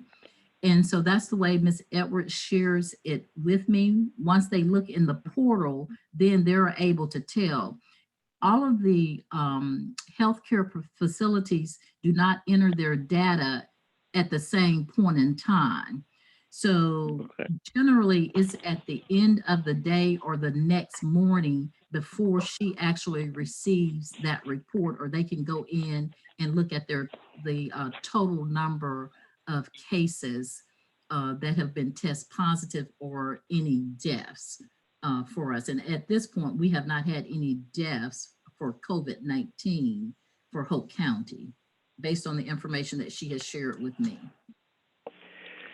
I want to follow up on Ms. Pickett's question, and that's if they died in Moore County, but lived in Hope County, how would that go? Well, yes, that it would be once they now, and again, I think this is the operative, the cause of death. The coroner determines the cause of death, but Hope County would receive that information if that person, let's say if that person died of COVID, if they died of heart disease, it would be tagged as such, but it depends on what the cause of death is. Ms. BOE and Ms. Pickett, I think what you're asking, it would be assigned to the county or the last known address. Right. That's how it's defined. That's what I wanted to know too. Miss Owens. Yes. You said, I'm sorry, Dr. Owens, you said we had 113 cases. How were they tested? We have, we're just now. Okay, I'm sorry. We have 118 cases. Okay, 118 cases. How are Yes, they ma'am. tested? If we just now having, we're going to have them test in Hope County now, how are these people tested? Okay, some of those individuals were tested at the health department. Some of them were tested Okay. at their various healthcare facility. For example, like if we get back, let's go back to Moore County. If we had individuals who were tested in Moore County at Pinehurst Regional Hospital, then county, and that person, as Dr. Williamson said, that person is a resident of Hope County. When the health department, when that data is put in after the result of the test, if that individual tests positive, then there's a portal that the health department, all health departments have, and they can go in, that information is put in, then they're able to see if that person, if that information is coming from Pinehurst, it could be coming from Harnett County, wherever that person was tested or confirmed. Right, okay. Yes, ma'am. Okay. Thank you. Any other questions for Dr. Owens? If not, information item number G is the monthly financial report. If you have any questions or concern, if you would direct them to Ms. Chavis, our finance officer, she'd be more than happy to answer those questions for you. Madam Chairman and members, that concludes our administration information items for today. Okay, thank you so much. We will continue then with our agenda, and then we'll go into closed session at this time. So may I get a motion? I'll make a motion, we go Madam? into session. It's been moved by Mr. Richard and second by Ms. Bowie that we go into closed session. Are there any questions? All in favor, let it be known by the word aye, sign of aye. Aye. Aye. All opposed, nay. So now we are into closed session. Dr. Ram, so let me ask you, do you have to? Yes, I'm going to move you guys into closed session if you'll just give me one moment. Thank you. Dr. Ramsey, Yes, ma'am. is there any way that you can get the volume up higher? Because I can hear you, but I have to screen to hear you. For me, I'm sorry. Is that better? Yes. Yes, ma'am. I will go ahead and give you guys or move you to closed session if you'll give me one moment. Thank you. Okay, thank you. See if your phone needs to be turned up, Della.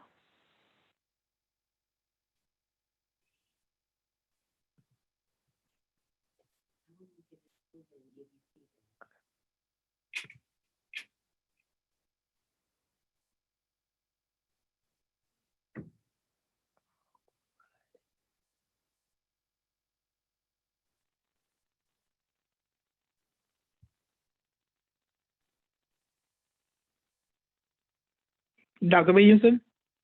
No, it looks like there was a glitch there. If you'll give me 1 second, I'm going to try and reopen the room. Something happened there. Okay. It looks like everybody will be coming back in a few seconds. I'll have to do it again. I apologize. That's all right. That's okay. Yeah, I'm going to let her know. Half of you guys are here and half are there. Okay. Just give me 1 second. In about 3 seconds, it looks like everybody's going to come back in. Okay.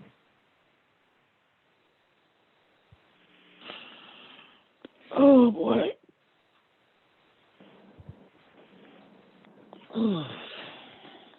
Okay, Ms. Pickett, are you still here? Yes, I'm here. Okay. You should be in closed session.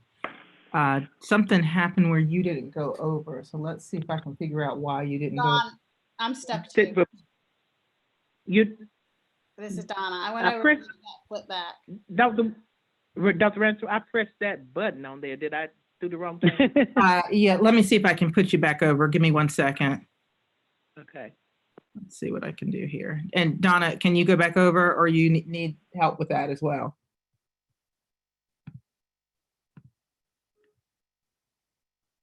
Okay. Ms. Pickett, are you still here?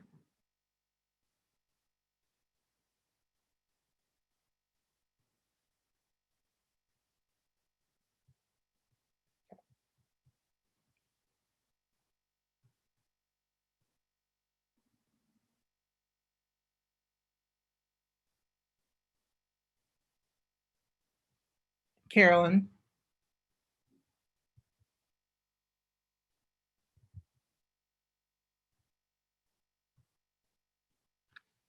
Sorry, I'm here. Okay, you. Oh, I've got to go to the breakout. Yes. Okay. Sorry.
Okay, let's just wait a minute too to make sure that everybody comes back into the open session.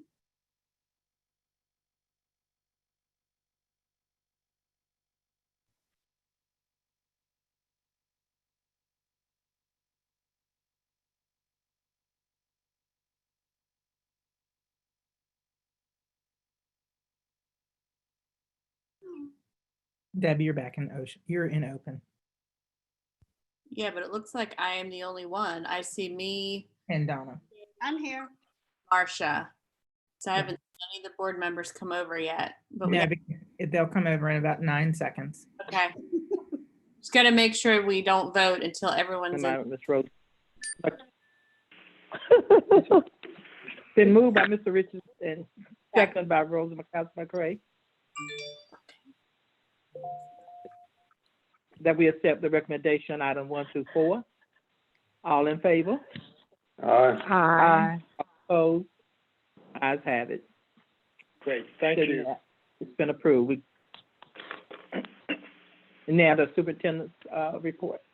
Yes, I just have one item to share.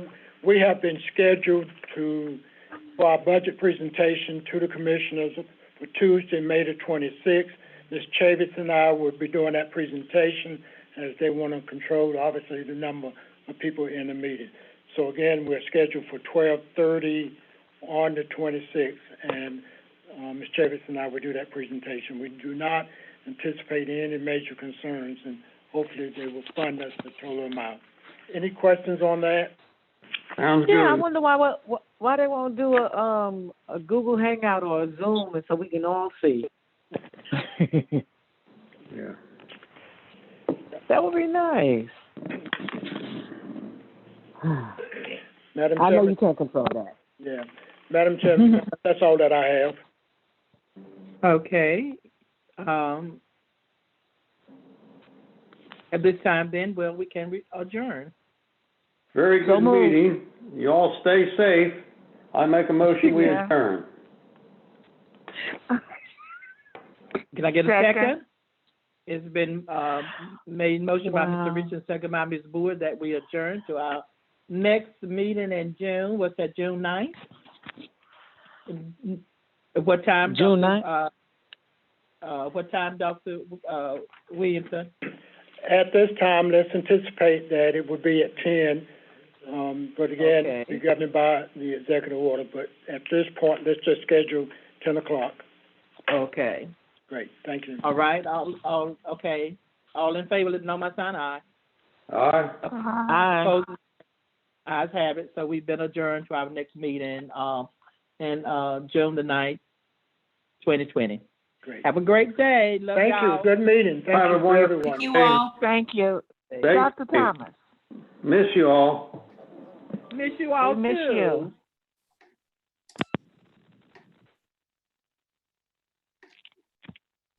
Dr. Thomas, are you still in the room or we've been cut off already? Yes, ma'am, I'm here. I sent you an email Right.